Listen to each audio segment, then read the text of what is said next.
Good evening, ladies and gentlemen. We are going over the review for the math test. I'm going to break this into a couple different sections. So let's start with number 1. Okay, let me make sure I have my pens going. So number 1 says y minus 15 equals a negative 4.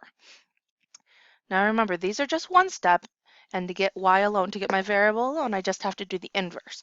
So right now we have a minus 15. The inverse is to add 15. And I'm going to add 15 to both sides. And then y equals negative 4 plus 15, and that's going to equal 11. That's it.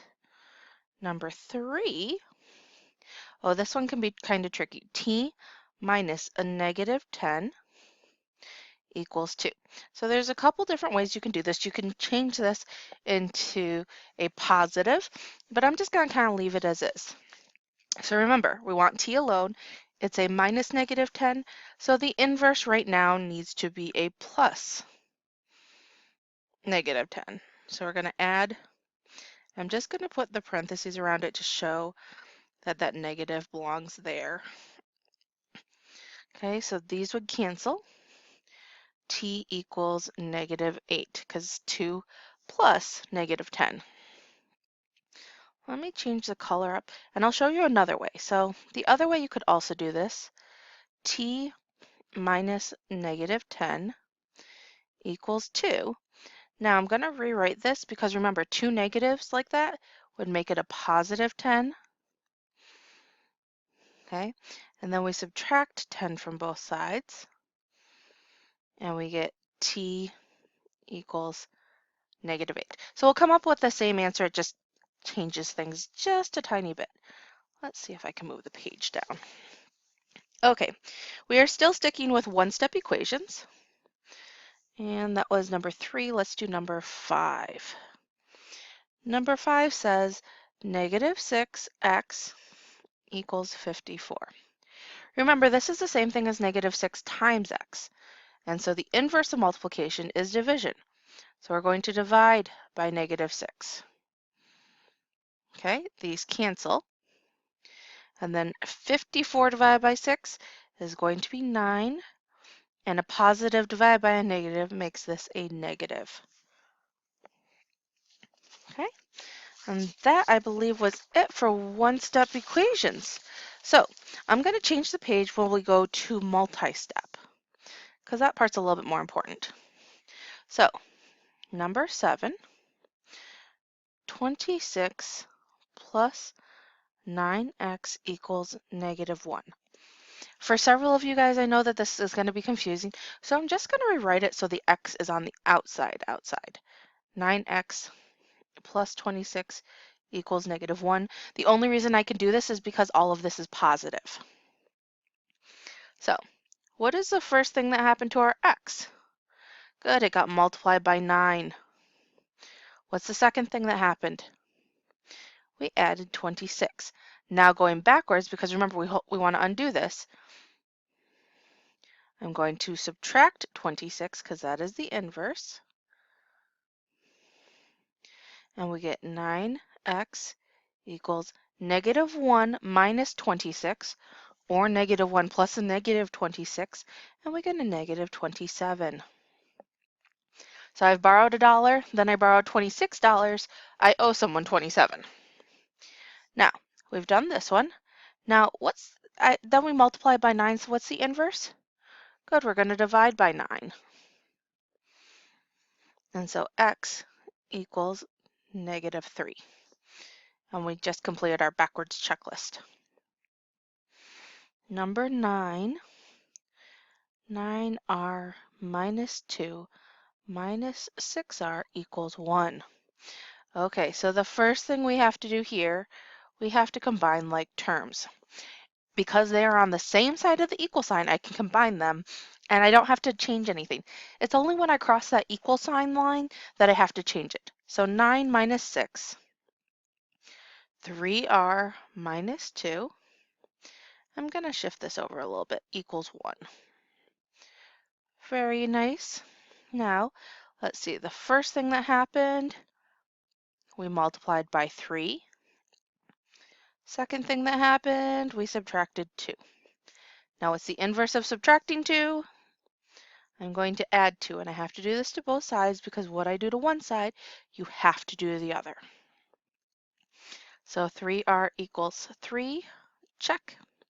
Now, I multiply by 3, which means the inverse is dividing by 3. And then r equals 1. And check. So we've done all of that, which is kind of nice. So let's see. Let's try number 11. N plus 3 times the quantity 1 plus 2n equals 17. I have the feeling I'm going to need a little bit more room here. Let's see if I can get myself some more room. So I want to do my box. So 3, and then I'm going to say that this is going to be 1 and this is 2n, and they're both positive because everything in here is positive. 3 times 1 is 3, 3 times 2 is 6, and then it's just the n. So I end up with n plus everything inside the box because all of this disappears. So it becomes 3 plus 6n equals 17. Now, what I want to check first, can I combine any like terms? Yes, these combine. This is really that invisible 1. So 1 plus 6 is 7n's plus 3 equals 17. Now, what is the first thing that happened to our n? It got multiplied by 7. What's the second thing? We added 3. Now we have to go backwards. What is the inverse or what is the opposite of adding 3? Subtracting 3. So I'm going to subtract 3 on both sides. 7n equals 14. Now what is the inverse of multiplying by 7? I'm going to divide by 7. N equals 2. Okay, good job. Let's see, that was number 11. Let's do number 13.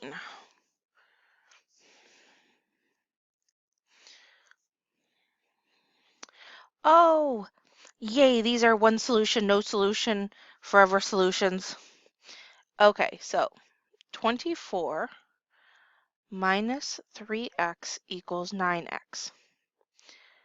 I already have my x's on this side, so I kind of want to keep them on the right side. So right now this is a minus 3x.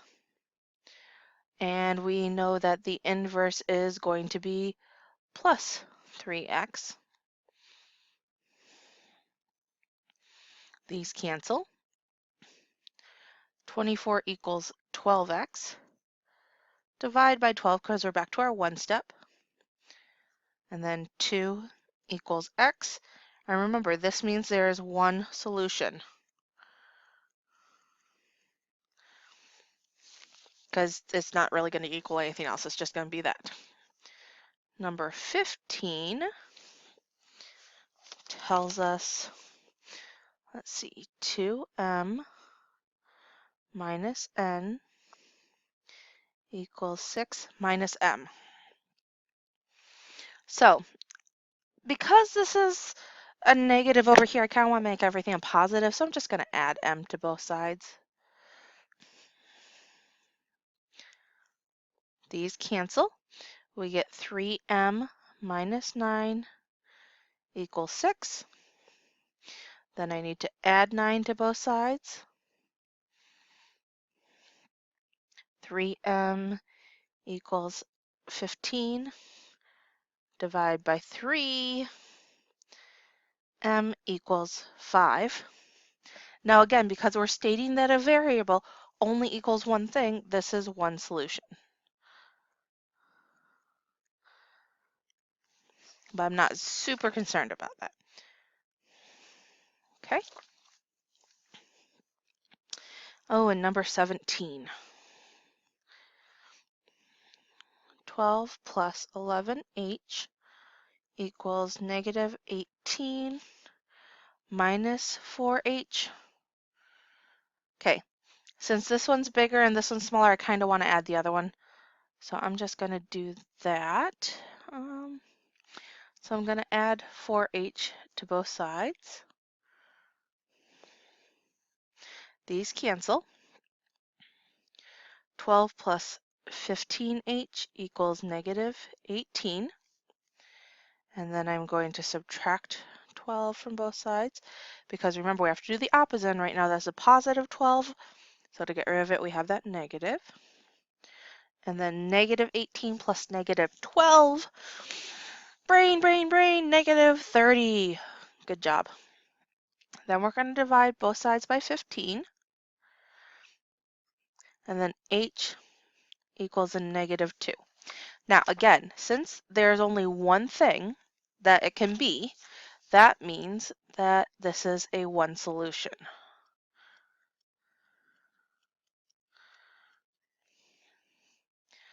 Okay.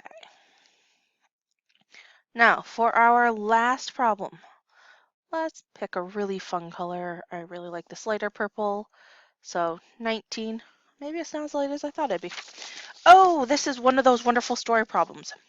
One tomato plant is 12 inches tall and grows 1 inch per week.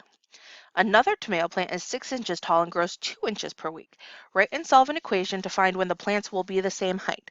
So what they really want us to do is set them equal to each other. So we know that the first one is 12 inches tall already. Now, every week it grows 1 inch. So I'm going to say 1W. And this is going to be equal to our other plant, which is already 6 inches tall. However, it grows at 2 inches per week. Okay? Because remember, we start with the thing that doesn't change, and then you're either adding in or subtracting and whatever changes. So, let's see. I'm going to subtract 1W from both sides, and we get 12 equals 6 plus W minus 6 from both sides, and you can put a 1 here if you want to. And then we get 6 equals W. Now, what does that mean? So this is one of those rice problems. We have to ask ourselves, what does this mean? Well, in our explain, because I know you guys did every other part of rice, this means that the plants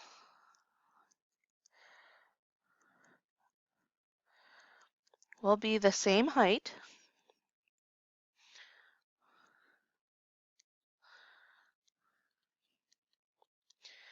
in 6 weeks. Now, I just want to check this. So the way I'm going to check this, I'm going to say 12 plus 1, but instead of W, I'm going to put in 6 equals 6 plus 2 W. So 12 plus 6 equals, oops, I forgot to do that, sorry. And I even just told you to do that.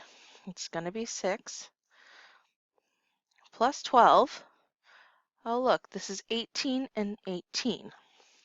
So in 6 weeks, they will both be 18 inches. Okay, so these are really the main things that you need to focus on for your little assessment tomorrow. Remember, it's only 15 questions, not super bad. If you have questions, please make sure you ask before we start our quiz. Otherwise, I'll see you tomorrow.